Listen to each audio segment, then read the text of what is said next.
छठ पूजा का पावन त्योहार आने वाला है, लेकिन इससे पहले यमुना का गंदा पानी एक बार फिर राजनीति का मुद्दा बन गया है। आज दिल्ली बीजेपी के अध्यक्ष वीरेंद्र सचदेवा अपने साथियों के साथ यमुना किनारे पहुंचे और गंदे पानी में डुबकी लगाई।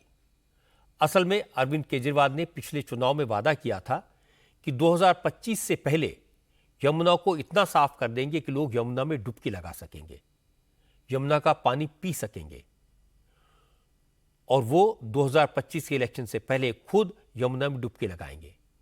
इसीलिए आज वीरेंद्र सचदेवा ने अरविंद केजरीवाल और दिल्ली की मुख्यमंत्री आतिशी को यमुना के पानी में डुबकी लगाने का न्योता दिया। आईटीओ के पास यमुना नदी के किनारे बाकायदा मंच सजाया गया, रेड कार्पेट बिछाया गया। अरविंद केजरीवाल और आतिशी के लिए छठ के घाट पर 2 कुर्सियां रखी गई। कुछ देर तक बीजेपी के नेताओं ने केजरीवाल का इंतजार किया। इसके बाद वीरेंद्र सचदेवा खुद यमुना के पानी में उतर गए, गंदे पानी में डुबकी लगाई। वीरेंद्र सचदेवा ने कहा उन्होंने डुबकी लगाकर अरविंद केजरीवाल के पापों के लिए यमुना मैया से माफी मांगी है। अब दिल्ली की जनता केजरीवाल के झूठ का हिसाब करेगी।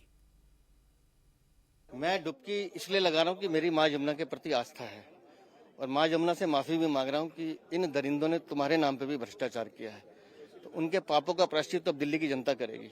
ये डुबकी अरविंद केजरीवाल को लगानी थी, बुलाया था मैंने, लेकिन आदतन जैसे आम आदमी पार्टी के नेता होते हैं जो झूठ बोलते हैं, घोषणाएं करते हैं, भाग जाते हैं।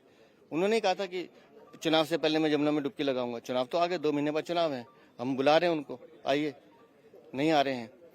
8,500 करोड़ रुपए केंद्र सरकार ने पिछले 7 वर्षों में दिए माँ यमुना की सफाई के लिए। हालत यह है कि अब पानी को हाथ नहीं लगा सकते। अब 10 दिन बाद जब छठ पूजा है, मेरी माताएं बहनें जो यहाँ सूर्यदेव की आराधना करने आएंगी, अर्घ देने आएंगी, इस पानी में वो कैसे पूजा करेंगी, ये भी उन बहनों को दिखाने की आवश्यकता है। आम आदमी पार्टी की तरफ से ये कहा जा रहा है कि सरकार काम कर रही है, बीजेपी राजनीति कर रही है दिल्ली के पॉल्यूशन को लेकर। सरकार काम कर रही है तो काम दिखता ना, दें 8,500 करोड़ का हिसाब। अरविंद केजरीवाल की सरकार काम नहीं, दिल्ली वालों का काम तमाम कर रही है। हालांकि वीरेंद्र सचदेवा के डुबकी लगाने को आम आदमी पार्टी ने बीजेपी की नौटंकी करार दिया। दिल्ली के पर्यावरण मंत्री गोपाल राय ने कहा यमुना में सारा कचरा हरियाणा और यूपी से आता है, दोनों राज्यों में बीजेपी की सरकारें हैं।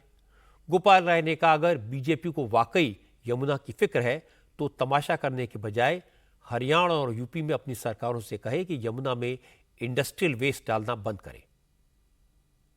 भारतीय जनता पार्टी केवल विपक्ष की पार्टी नहीं है। भारतीय जनता पार्टी की दिल्ली के चारों तरफ सरकारें हैं। हरियाणा में भाजपा की सरकार है, उत्तर प्रदेश में भाजपा की सरकार है, राजस्थान में भाजपा की सरकार है, केंद्र में भाजपा की सरकार है। मेरा निवेदन है भाजपा के नेताओं से कि ये नौटंकी से नहीं पोल्यूशन कम होता। आप हरियाणा से पहले जहरीला पानी भेजते हो। 3 दिन से दिल्ली के लोग परेशान हैं पानी के लिए। अमोनिया इतना ज़्यादा है पानी में, पानी नहीं मिल पा रहा है। उत्तर प्रदेश से कालिंदी कुंज में जहरीला पानी फेंकते हो, उससे झाग निकलती है, फिर जाकर के वहाँ तमाशा करते हो। लेकिन हमने तय किया हमारा काम है काम को आगे बढ़ाना। वो जितना भी गंदगी फैलाएंगे हम यमुना साफ कर रहे हैं, आगे भी करेंगे और दिल्ली में धूमधाम से छठ पूजा मनाएंगे।